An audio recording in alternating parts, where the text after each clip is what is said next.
నువ్వు అట్లా కొడితే పర్మిట్ నంబర్ గిరిమిట్ నంబర్ ఎఫ్సి అన్నీ వస్తాయి. ఏం తెలుసా, బయట పక్కన బోర్డు రాయాల, ఓనర్ పేరు, చాసీ నంబరు, ఐసీ నంబరు అన్నీ అవి ఉంటాయి. ఏం రాస్తారు? లేవు అంటే లేవంట, ఉన్నా కానీ లేవు. దాని ఫైన్ ఎంత తెలుసా? 100 రూపాయలు, 500. మేము 3 నెలలకు ఒకసారి ట్యాక్స్ కడతాం, అప్పుడు కలెక్ట్ చేసుకొని ఇస్తారు. ఎంబీ యాక్ట్ ఉంది. అందుకే నేను హైకోర్టుకు పోయినా, హైకోర్టుకు పోతే ఆర్డర్ ఏమి ఇచ్చినారు చూడండి. ఈ డబ్బులు గవర్నమెంట్లో కానీ ఇండివిజువల్గా ఎవడో నీ బస్సు పట్టుకున్నారో ఇమ్మన్నారు. నేను ఆల్రెడీ నోటీస్ ఇష్యూ చేసిన, ఒక్కొక్కరికి 12,000 కట్టి అదేదో చలాన కట్టి ఇచ్చేసినాను. నాకు చాలా అన్యాయం జరిగింది గవర్నమెంట్లో. ఎవరు గవర్నమెంట్లో?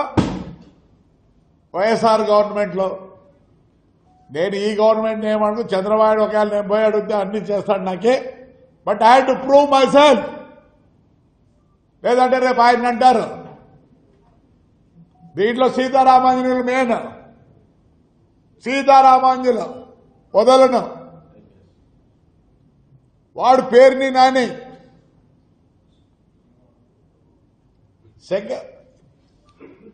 అతను అసిస్టెంట్ కమిషనర్ ప్రసాదరావు, ఈయన డిటిసి శివప్రసాద్, అందరూ బ్రేక్ ఇన్స్పెక్టర్లో మీ ఇళ్ల కాడొచ్చి కూర్చుంటా ఉంది. గవర్నమెంట్ కోర్టే ఇచ్చింది నాకు కలెక్ట్ చేయమని.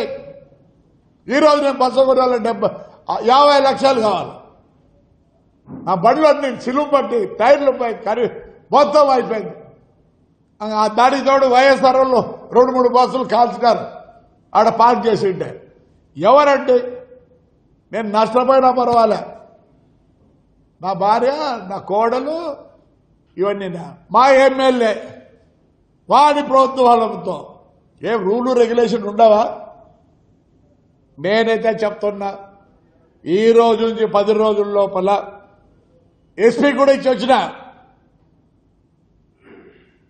దాట్ ఎంక్వైరీ, మా డిటిసి ఎంక్వైరీ చేయండి. ఆల్ బ్రేక్ ఇన్స్పెక్టర్స్, నా బండ్లు పట్టుకునే ప్రతి బ్రేక్ ఇన్స్పెక్టర్. ఈడ ఒక ఆడాయం ఉంది, అలా కన్నా గలా కానీ ఇంట్లో ఎట్లా కట్టుకుంటావు?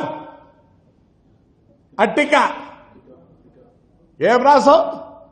ఫస్ట్ ఎయిడ్ రాదని రాసావా? సీజ్ చేస్తావు బండిని. నువ్వైతే బాగా కులకాల ఇంట్లో కులుక్కుంటావా? నువ్వు ఏమనుకుంటున్నావు? ప్రతి బ్రేక్ ఇన్స్పెక్టర్ చెప్తానా, మీ ఇండ్ల కాడ కూర్చోండి, కాంపెన్సేషన్ కట్టించుకుంటా. మీ చేతులైతే ఆగే పోలీసు లేదు, గాలీసు లేదు. నేను న్యాయం కోరుతాను.